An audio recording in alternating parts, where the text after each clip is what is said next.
If somebody asks me what is the purpose of the gospel, और अगर कोई मुझसे पूछे कि जो सुसमाचार है उसका उद्देश्य क्या है, um, the day when I got converted, जिस दिन मेरा नया जन्म हुआ, uh, if this question was asked to me in that day, अगर ये सवाल कोई मुझसे तब पूछता, then I would give an answer that going to heaven. तब मैं यही उत्तर देता कि स्वर्ग में जाना। But as I study the scripture पर जैसे मैंने परमेश्वर के वचन को पढ़ा and I've been in a church, we've been instructed to find the answer from the scripture. और एक ऐसे कलीसिया में मैं रहा हूँ जहाँ हमको प्रोत्साहन दिया जाता है कि हर एक उत्तर को परमेश्वर के वचन से खोजना है। Yeah, the correct answer should be based on the word of God. सही उत्तर ये परमेश्वर के वचन पर आधारित होना चाहिए। Uh, if you turn your Bible to Second Thessalonians chapter 2, verse 13 to 15. दूसरा थिस्सलुनीकियों उसका दूसरा अध्याय 13 से लेकर 15 वचन। Uh, but we are bound to give thanks to God always for you, brethren, beloved by the Lord, because God from the beginning chose you for salvation through sanctification by the Spirit and belief in the truth, to which He called you by our gospel for obtaining of the glory of our Lord Jesus Christ. हे भाइयों और प्रभु के प्रिय लोगों, चाहिए कि हम तुम्हारे विषय में सदा परमेश्वर का धन्यवाद करते रहे, क्योंकि परमेश्वर ने आदि से तुम्हें चुन लिया कि आत्मा के द्वारा पवित्र बनकर और सत्य की प्रतीति करके उद्धार पाओ, जिसके लिए उसने तुम्हें हमारे सुसमाचार के द्वारा बुलाया कि तुम हमारे प्रभु यीशु मसीह की महिमा को प्राप्त करो। I think in J.B. Philip, this is how it has written. और एक दूसरा भाषांतर है जेबी फिलिप्स, उसमें इस प्रकार लिखा है, It says, He has set before you the prospect of sharing the glory of our Lord Jesus Christ. और वहां लिखा है, तुम्हारे सामने उसने ये संभावना रखी है कि हमारा जो प्रभु यीशु मसीह है उसकी महिमा के तुम सहभागी हो सको। So, this is the ultimate purpose of the gospel of Jesus Christ. और यीशु मसीह के सुसमाचार का अंतिम मकसद या उद्देश्य यही है That every believer has a prospect to share the glory of our Lord Jesus Christ. कि हर एक विश्वासी के सामने ये संभावना है कि हमारे प्रभु यीशु मसीह के महिमा का वो सहभागी बन सके। Yeah, most of the believers think that gospel means experiencing miracle in our life.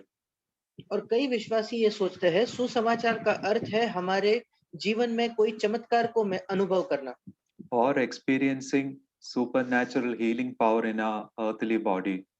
या हमारे इस पृथ्वी के जो देह है, शरीर है, उसमें कोई अलौकिक चंगाई की आत्मा को महसूस करना, Or God meeting our needs in an amazing way.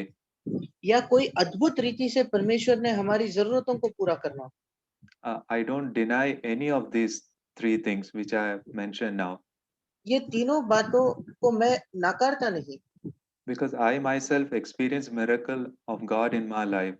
क्योंकि मैंने खुद परमेश्वर के चमत्कार का अनुभव किया है। I have experienced little bit its supernatural healing my body. और परमेश्वर का की जो चंगाई है मेरे शरीर में, उसको थोड़ा मैंने अनुभव किया है। And many time I have experienced God taking care of my needs in an amazing way. और कई बार मैंने इसका भी अनुभव किया है कि मेरी जो जरूरतें हैं उसका परमेश्वर बहुत अद्भुत रीति से उसको संभालता है। Yeah, I call it as this is all the not the main things of the gospel of Jesus Christ.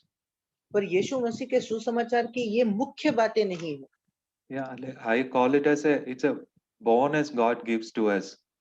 और मैं इसको एक बोनस समझता हूँ जो परमेश्वर हमें देता है। But the main thing is partaking of His glory.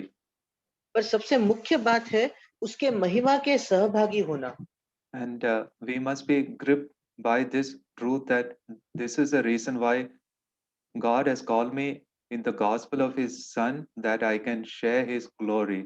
और इसी सत्य से हमें जकड़ जाना चाहिए कि परमेश्वर ने मुझे इसलिए बुलाया है उसके बेटे के सुसमाचार में, ताकि मैं उसके महिमा का सहभागी हो सकूं।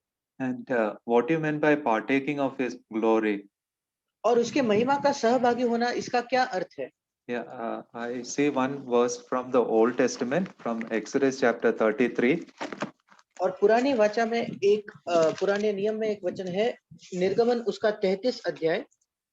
So this is a place where God asked the people to leave Sinai, और ये एक ऐसा स्थान है जहां परमेश्वर कहता है कि सिनाई पर्वत को तुम छोड़कर आगे जाओ। but Moses refused to move forward. पर मूसा ने आगे जाने से इनकार कर दिया। Where Moses told, "If you don't come with us, I don't want to move forward." और जहां मूसा परमेश्वर से कहता है, अगर तू हमारे साथ नहीं आएगा तो मैं आगे नहीं जाना चाहता।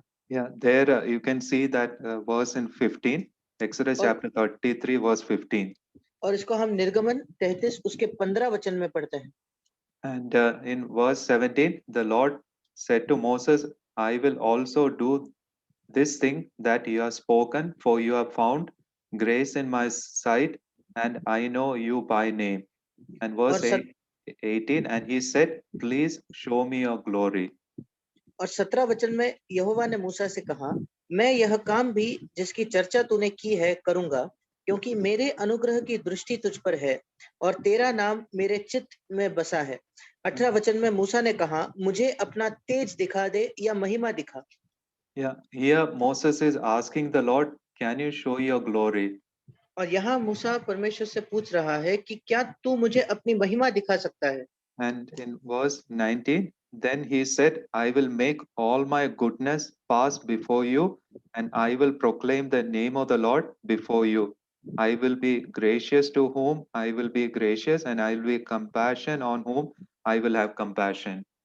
और 19 वचन में परमेश्वर ने कहा, मैं तेरे सम्मुख होकर चलते हुए तुझे अपनी सारी भलाई दिखाऊंगा और तेरे सम्मुख यहोवा नाम का प्रचार करूंगा, और जिस पर मैं अनुग्रह करना चाहूं उसी पर अनुग्रह करूंगा, और जिस पर दया करना चाहूं उसी पर दया करूंगा। Yeah, here the Lord is saying, I will make all my goodness to pass before you. यहाँ परमेश्वर कहता है, मैं अपनी सारी भलाई तेरे सामने से लेकर जाऊंगा। So this is what I understood. The glory of Jesus Christ means partaking of His goodness. और यही मैंने समझा कि यीशु मसीह की महिमा का अर्थ है परमेश्वर की भलाई का सहभागी होना। Yeah, even sometime we may not understand what you meant by partaking of His goodness. और शायद हम कभी-कभी ये भी समझ नहीं पाते कि उसकी भलाई का सहभागी होना, इसका अर्थ क्या है? Yeah, one more verse. If you turn your Bible to 2 Peter, एक और वचन जो दूसरे पत्रस में है, yeah, 2 Peter chapter 1 verse 4. दूसरा पत्रस उसका पहला अध्याय और Yeah. चौथा वचन। So this is Peter through the Holy Spirit is saying, by this, by which have been given to us exceedingly great and precious promises, that through these you may be partakers of the divine nature, having escaped the corruption that is in the world through lust. और दूसरा पत्रस पहला अध्याय चौथा वचन, जिनके द्वारा उसने हमें बहुमूल्य और बहुत ही बड़ी प्रतिज्ञाएं दी है, ताकि इनके द्वारा तुम उस सड़ाहट से छूटकर जो संसार में बुरी अभिलाषाओं से होती है, ईश्वरीय स्वभाव में समभागी हो जाओ। Yeah, here Peter is saying why God has given us a precious, great and precious promises is that through that we can partake of God's nature. और यहाँ पत्रस कह रहा है कि क्यों परमेश्वर ने हमें बहुमूल्य और बहुत सी बड़ी प्रतिज्ञाएं दी है, उसका कारण ये है ताकि उनके द्वारा हम ईश्वरीय स्वभाव में समभागी हो सके। And Paul used another language through the Holy Spirit. He mentioned partake of his glory. और पौलुस ने दूसरे शब्दों का प्रयोग किया, पवित्र आत्मा के द्वारा उसने कहा उसके महिमा का समभागी बनना। So what I understood is basically the reason why God has called me in Jesus Christ so that I can partake of his nature. और जो मैंने समझा वो ये है, परमेश्वर ने मुझे उसके बेटे में बुलाने का कारण यही है ताकि मैं उसके स्वभाव का समभागी बन सकूं। And today I have a burden in my heart just to speak about one of the characteristics of God's nature. और आज मेरे हृदय पर यह बोझ है कि परमेश्वर के चरित्र के एक गुण के विषय में मैं बात करूं। Yeah, because we already completed 1 year since COVID has started. क्योंकि ये कोविड महामारी शुरू होकर हमने 1 साल पूरा खत्म हो चुका है। And during those period, I was many time tempted in that area. और इस पूरे 1 साल के समय में कई बार मैं इसी क्षेत्र में प्रलोभित हुआ। And there are many times I have tripped and fallen. और कई बार मैं फिसल कर गिर भी गया। And but I went to the Lord in honest confession and I said, Lord, please help me. पर मैं प्रभु के सामने गया ईमानदारी से पाप को कबूल करते हुए, और मैंने कहा, प्रभु तू मेरी सहायता कर। Yeah, because your call for me in Christ Jesus is to partake of your nature. क्योंकि मसीह यीशु में आपकी मेरे लिए बुलाहट यही है कि यीशु मसीह के स्वभाव में मैं समभागी बन जाऊं। And I said, Lord, this is your character. Please impart that into my being. और मैंने कहा, प्रभु ये आपका चरित्र है, कृपया इसको मेरे अंदर भी आप ला दें।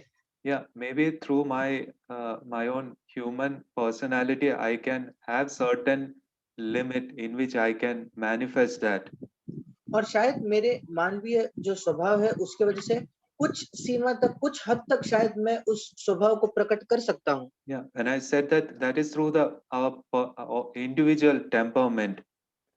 पर ये हम सबके अपने अपने स्वभाव के अनुसार होता है। Yeah, but I thank God that God allowed certain situation in my life where I came to a point that I can't go beyond this without God doing a work in me. और मैं परमेश्वर को धन्यवाद देता हूँ कि मैं अपने जीवन की कुछ ऐसे परिस्थितियों से गया जहां मैं इस निष्कर्ष पर पहुंचा कि प्रभु मैं इसको नहीं कर सकता, प्रभु के सामर्थ्य के सिवाय मैं नहीं कर सकता। So that character is mentioned in Romans chapter 15 verse 5. और ये जो परमेश्वर का गुण है वो रोमियो की पत्री उसके 15 अध्याय में है। Yeah, it says verse 5, now may the God of patience and comfort grant you to be like-minded towards one another according to Christ Jesus. Romeo 15 उसका 5 वचन, धीरज और शांति का दाता परमेश्वर तुम्हें यह वरदान दे कि मसीह यीशु के अनुसार आपस में एक मन रखो। Yeah, it's here the character of God is mentioned. He is a God of patience. और यहाँ परमेश्वर का एक गुण लिखा गया है कि वो धीरज का परमेश्वर है। Yeah, and it is God's will that God want us to partake of His nature. और ये परमेश्वर की इच्छा है कि हम उसके स्वभाव के समभागी बने। And He want me and you to partake of His patience. और वो चाहता है कि आप और मैं उसके इस धीरज के समभागी बन जाए। And we know it that many time in our life we come short of God's nature in us. और हम जानते हैं कि कई बार हमारे जीवन में हम परमेश्वर के स्वभाव से कम रह जाते हैं। And that is the reason why God is working from His point to make sure that we grow in this character. और इसलिए परमेश्वर ये काम करते रहता है उसके ओर से, ताकि हम भी इस गुण में, इस चरित्र में बढ़ सके। And that is why in the book of James it is written, और इसलिए याकूब में लिखा है, James chapter 1 verse 2 and 4.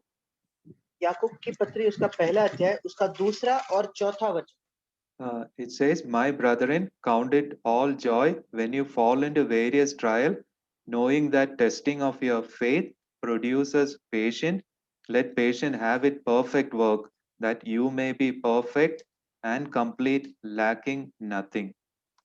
दूसरा वचन, हे मेरे भाइयों, जब तुम नाना प्रकार की परीक्षाओं में पड़ो तो इसको पूरे आनंद की बात समझो। चौथा वचन, पर धीरज को अपना पूरा काम करने दो कि तुम पूरे और सिद्ध हो जाओ और तुम में किसी बात की घटी न रहे। And here James is not saying you rejoice over the trial. और यहाँ ये नहीं लिखा कि तुम्हारी जो समस्या है उसके वजह से तुम उसमें आनंद करो। Yeah, we know when we go through trial, it's not a pleasant experience. और हम जानते हैं कि हम जब परीक्षाओं में पढ़ते हैं, परीक्षाओं से होकर गुजरते हैं, तो वो कोई एक सुखदायक अनुभव नहीं होता। But James is saying, look at the end, what God has ordained through that trial. पर याकूब कह रहा है कि परमेश्वर ने उस परीक्षा में क्या अंत ठहराया है उसकी ओर देखो। And James is saying, what are the possibilities you can have it in your life if you yield to God in those moments. और याकूब बता रहा है कि क्या संभावना तुम्हारे सामने उपलब्ध है अगर तुम उन परिस्थिति में परमेश्वर के सामने पूरी तरीके से समर्पित हो जाओगे तो। And and it says a testing of your faith produces patience. और यहाँ लिखा है कि तुम्हारे विश्वास के परखे जाने से धीरज उत्पन्न होता है। And it says let patience have its perfect work. और फिर लिखा है पर धीरज को अपना पूरा काम करने दो। And not halfway. It says that let it do its God's fully intended purpose in your life. इसका मतलब आधा अधूरा काम नहीं बल्कि परमेश्वर ने जो कुछ सोचा है उस काम को पूरा होने दो। So that you become mature and complete, lacking nothing. ताकि तुम पूरे और सिद्ध हो जाओ और तुम में किसी बात की घटी न रहे। Yeah, so that is God's highest intent for my life. और परमेश्वर का सबसे बड़ा उद्देश्य मेरे जीवन के लिए यही है That I should become mature and complete, lacking nothing. ताकि मैं पूरा और सिद्ध हो जाऊं और किसी भी बात की मुझे घटी न रहे। In order that to get fulfilled, I must allow patience to do its full work in me. और ये पूरा होने के लिए मुझे इस बात की अनुमति देनी है कि धीरज अपना पूरा काम मुझ में पूरा करे। And therefore, God allows trials in my life. और इसलिए परमेश्वर मेरे जीवन में परीक्षाएं आने देता है। Yeah, the trial often comes through people, और परीक्षाएं कई बार लोगों के द्वारा आती है and sometimes God allows adverse circumstance in our life. और कई बार परमेश्वर हमारे जीवन में ऐसी कठिन परिस्थितियां आने देता है। And so I see that there are three areas in which we can grow in patience. और मैं देखता हूं ऐसे 3 क्षेत्र है जहां हम जिनमें इस धीरज में हम बढ़ सकते हैं। One is being patient with others. एक तो दूसरों के साथ धीरज रखना। Yeah, we have to start that right from our home. और इसकी शुरुआत हमें अपने ही घरों से करनी है। Yeah, those who are married, we need to be patient with our spouse. जो शादीशुदा है हमें अपने जीवन साथी के साथ धीरज दिखाने की जरूरत है। And those who have children, we need to be patient with our children. और जिनके पास बच्चे हैं हमें अपने बच्चों के साथ धीरज रखना जरूरी है। And all of us, we are in the church, we need to be patient with one another. और हम सब जो कलीसिया में हैं हमें एक दूसरे के साथ धीरज रखना जरूरी है। Yeah, but we know it that in different situations of life, we find ourselves to be impatient. पर हम जानते हैं कि अपने जीवन के अलग अलग परिस्थितियों में हम अपने आप को बिना धीरज के पाते हैं। Yeah, many times we say that other person is irritating me. और कई बार हम कहते हैं कि सामने वाला व्यक्ति मुझे उकसा रहा है। And so this is the area where God really want to do a deeper work in us. और ये एक ऐसा क्षेत्र है जहां परमेश्वर बहुत गहराई से हमारे अंदर ये काम करना चाहता है।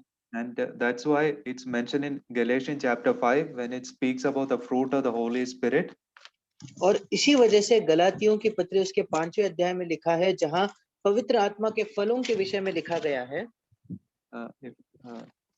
Galatians chapter 5 verse 22 and 23. गलातियों की पत्री 5वां अध्याय 22 और 23 वचन। Yeah. But the fruit of the Spirit is love, joy, peace, long suffering, kindness, goodness, faithfulness, gentleness, self control. Against such, there is no law. पर आत्मा का फल प्रेम, आनंद, शांति, धीरज, कृपा, भलाई, विश्वास, नम्रता और संयम है। ऐसे ऐसे कामों के विरुद्ध में कोई भी व्यवस्था नहीं। Yeah, so this speaks about the 9 characteristics of the fruit of the Holy Spirit. और परमेश्वर का जो पवित्र आत्मा का जो फल है उसके 9 गुणों के विषय में यहाँ लिखा है। And out of that, one I just want to underline, that is long suffering. और उसमें से एक जो है उसको मैं उस पर जोर देना चाहता हूँ वो है धीरज। Yeah, so God wants us to be long suffering towards others. और परमेश्वर चाहता है कि सामने वालों के दूसरों के साथ हम धीरज रखें। And that's the reason why God allows people to come across our life where we are tempted in different situations to become impatient. और इसी वजह से परमेश्वर अनुमति देता है कि हमारे जीवन में ऐसे लोग आए जहां हम इस प्रलोभन में पड़ते हैं कि हम उनके साथ धीरज न रखें। And it starts with irritation. और इसकी शुरुआत जो है वो इरिटेशन से होती है। And if we don't allow God to deal with it, then that goes into anger. और अगर हम परमेश्वर को इस बात में हमसे काम न करने दे तो उसी से गुस्सा उत्पन्न हो सकता है। And further is we open our mouth and speak words which are hurting. और उसके बाद हम अपना मुंह खोलकर ऐसे शब्दों का प्रयोग करते हैं जिनसे दूसरों को चोट पहुंच सकती है। Yeah, this is all the result of our lack of patience towards others. और ये सब उस बात का परिणाम है कि हम लोगों के साथ धीरज नहीं रख सकते। And I want to encourage all of you, brothers. I believe this is one of the reason why God allows difficulty in our sometime in our home. और मैं इसलिए आप सबको प्रोत्साहित करना चाहता हूं कि इसी कारण की वजह से परमेश्वर कई बार हमारे घरों में थोड़ी कठिन परिस्थितियों को आने देता है, So that we learn to be patient with others. ताकि हम सीखें कि हम दूसरों के साथ कैसे धीरज रख सकते हैं। Yeah, because of our impatience, we become expert in judging others. क्योंकि हम लोगों के साथ धीरज नहीं रखते, इसलिए हम दूसरों के न्याय करने में बहुत महारत हासिल करते हैं। We want to pass our verdict, और इसलिए हमको बहुत जल्दी किसी पर अपना न्याय देना होता है and we want to come to the final conclusion. और अंत का जो फैसला है वो हम उस पर जल्दी पहुंचना चाहते हैं। When we don't know what is the thoughts which are going in others person, we don't know the motive behind work in that person heart.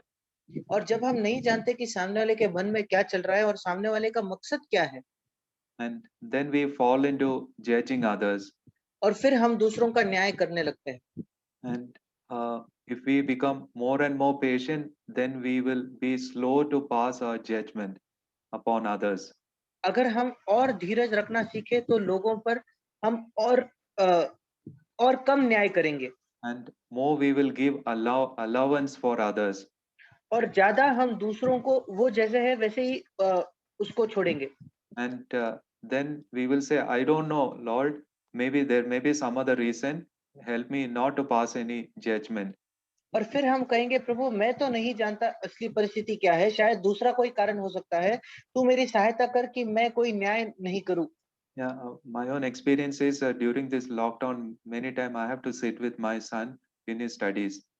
और मेरा खुद का यह अनुभव रहा है, इस लॉकडाउन के समय कई बार मुझे मेरे बेटे के साथ उसके पढ़ाई के लिए बैठना पड़ता है। And often I found he is not coming up to my frequency.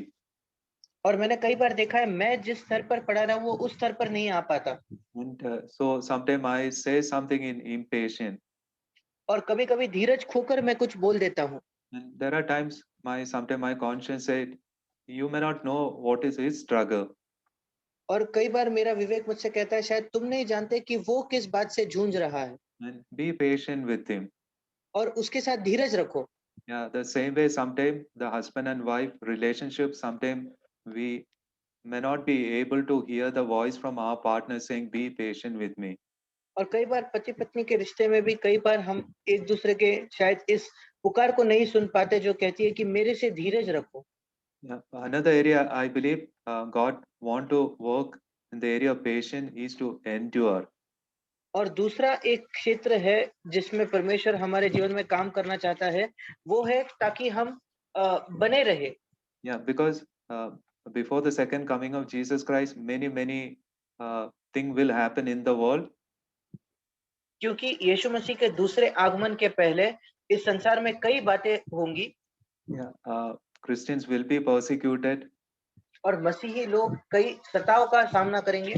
And more calamities, natural calamities will take place. और कई पीड़ाएं आएंगी। And there is a possibility that very easily we can give it up. और ये संभावना है कि हम बहुत आसानी से हार मान जाते हैं। And therefore Jesus spoke to his disciple when they asked about the signs of his second coming in Luke chapter 21 verse 19. और इसलिए यीशु मसीह अपने शिष्यों को बता रहा था जब उन्होंने पूछा कि तेरे आने का क्या चिन्ह होगा। Yeah, what are the signs of the end of the age? और इस संसार के अंत के क्या चिन्ह हो सकते हैं। Luke chapter 21 verse 19. लूका 21 उसका 19 वचन। It says, by your patience possess your souls. वहाँ लिखा है, अपने धीरज से तुम अपने प्राणों को बचाए रखो।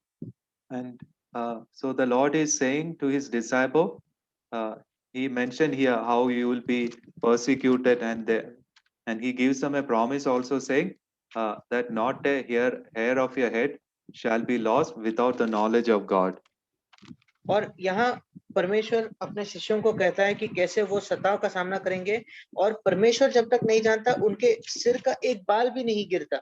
Yeah, what the Lord is saying, when you go through the adverse circumstance, you need the patience to endure to the end. और प्रभु ये कह रहे हैं कि जब तुम कठिन परिस्थितियों से जाओ तो अंतिम तक सहन करने के लिए, बचने के लिए तुमको धीरज की जरूरत है। Right now, none of us are going through persecution. आज हम में से कोई भी सताव का सामना नहीं कर रहा, I'm sure that most of us might be going through some adverse circumstance in our life. और मैं जानता हूँ कि हम में से कई लोग कुछ ना कुछ कठिन परिस्थिति से शायद गुजर रहे हैं। Yeah. This is a time we need patience in our spirit. और ये एक ऐसा समय है जब हमें अपनी आत्मा में धीरज रखना है। Yeah, I just read somewhere, it says patience is not a passive resignation to adverse circumstance.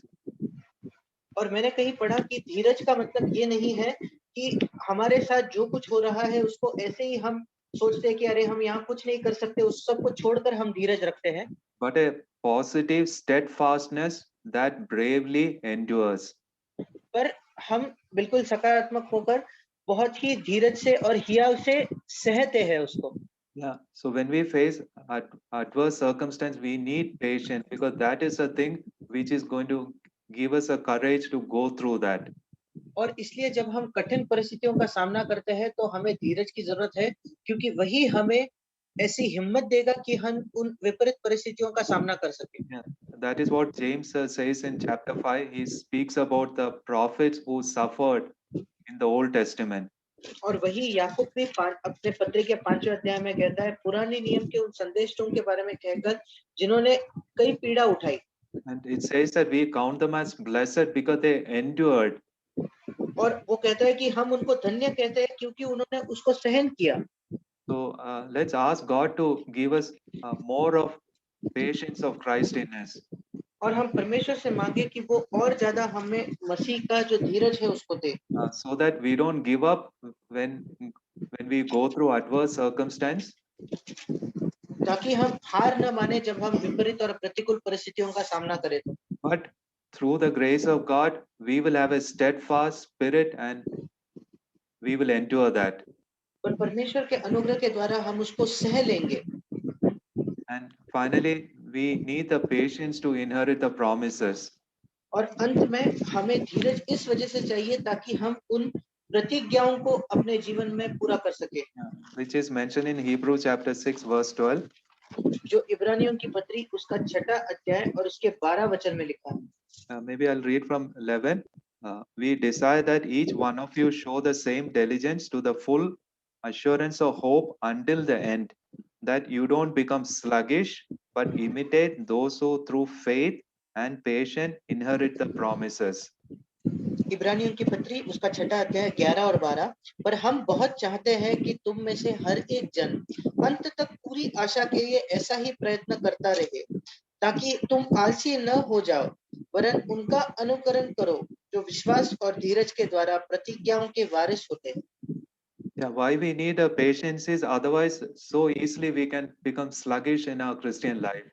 और क्यों हमें धीरज की जरूरत है? अगर धीरज ना रखें तो हम ऐसे ही अपने जीवन में मसीह जीवन में आलसी हो जा सकते हैं। Yeah, apostle is encouraging the believers saying, imitate those who through faith and patience inherit the promises.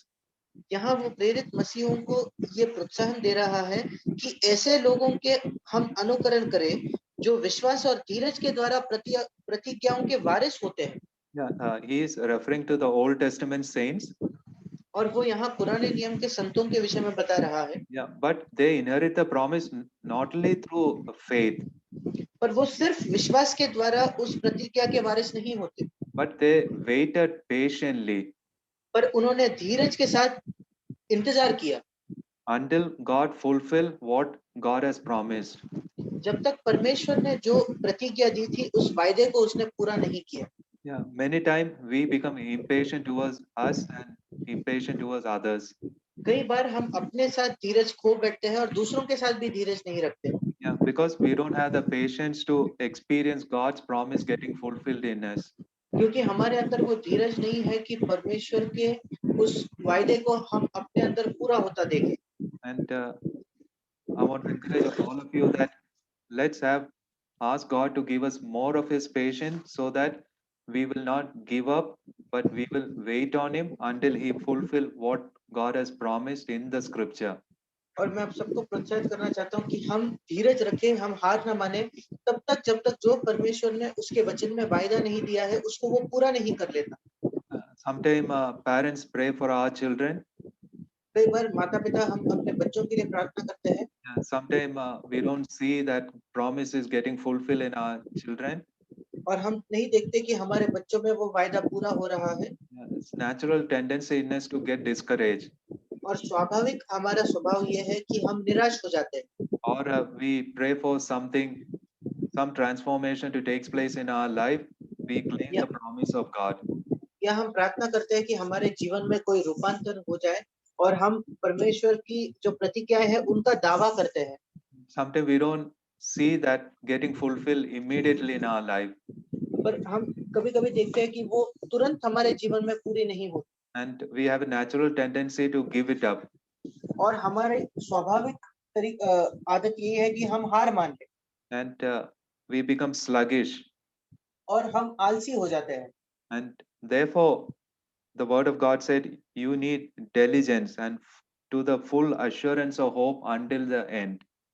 और इसलिए परमेश्वर का वचन कहता है कि हमें धीरज की जरूरत है ताकि हम उस आशा के अंत तक बने रह सके। This is what the patience of God does in our life.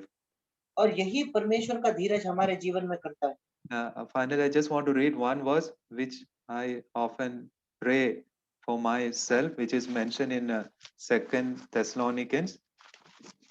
और अंत में एक वचन मैं पढ़ना चाहता हूँ जो मैंने कई बार अपने आप के लिए प्रार्थना की है, जो दूसरा थिस्सलुनीकियों में है।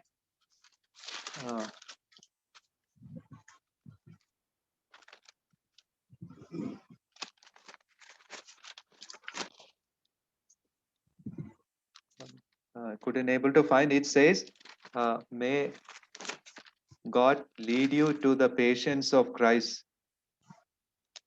और उस वचन में लिखा है कि परमेश्वर तुम्हें मसीह के धीरज में चलाए।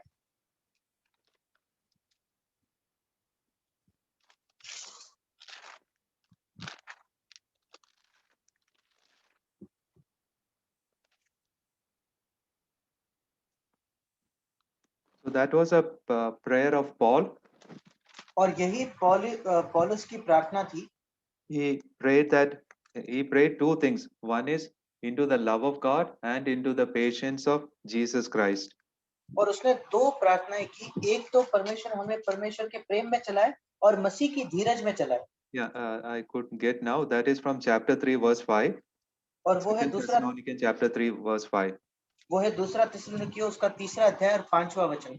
It says, now the Lord direct your heart into the love of God and into the patience of Christ. और लिखा है परमेश्वर के प्रेम और मसीह के धीरज की ओर प्रभु तुम्हारे मन की अगुवाई करे। This is not speaking of human love or human patience. ये न तो मानवीय प्रेम न ही मानवीय धीरज के विषय में है। Yeah, that will take us to a certain level. After that, it will not help us. It will fail. ये शायद एक सीमा तक हमारी सहायता करेगा पर उसके आगे वो जरूर असफल होगा। But we know that God is a long suffering. He is पर so हम patient. पर हम जानते हैं कि परमेश्वर कई समय तक सहता है, वो बहुत धीरज रखने वाला है। And I want to pray with all of you that God will lead us into the patience of Christ more and more in the days to come. और मैं आप सबके साथ यही प्रार्थना करना चाहता हूँ कि परमेश्वर आने वाले दिनों में हमें मसीह के धीरज में और अधिक तरफ से अगुवाई करे आने वाले दिनों में, So that we become patient with others. ताकि हम दूसरों के साथ भी धीरज रखें। So when we face adverse circumstance, we are able to endure. जब हम विपरीत परिस्थितियों का प्रतिकूल परिस्थितियों का सामना करें तो हम उसको सह पाए, Nor we'll fall into sluggishness, ना ही हम आलसी बने, but diligently seek God so that He will fulfill what He has promised in the Scripture. पर प्रयत्न करके हम परमेश्वर के खोजी बने ताकि जो उसने परमेश्वर के वचन में वायदा किया है उसको वो पूरा करे। Amen. आमीन।